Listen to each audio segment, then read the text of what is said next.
तो दोस्तों, इस समय की बिग ब्रेकिंग की पाकिस्तान भारत के साथ मैच नहीं खेलेगा।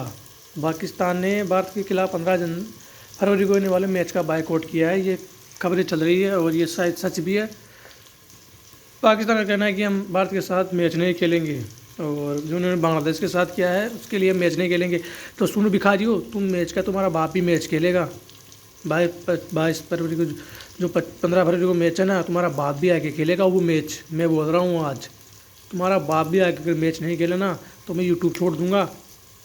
सब खेलोगे तुम, तुम्हारी औकात नहीं है हमारे साथ मैच खेलने की, क्योंकि तुम भूखे मर जाओगे। तुम्हारे पास तो वैसे भी दाल चीनी आटा नहीं है और बात करते हो आईसीसी से। तुम कुछ भी नहीं कर सकते। भिखारी हो तुम, है ना, डूब के मर जाओगे एक दिन, बस ऐसे ही। और तुम बात करो ना मैच की बायकॉट की, तो तुम मैच का बायकॉट नहीं करोगे, तुम 10-12 के खेलोगे। और ये आज मैं बोल रहा हूँ, नोट कर लेना मेरी बात को। 12 फरवरी के दिन अगर आप मैच नहीं खेलोगे तो फिर कह देना मेरे को।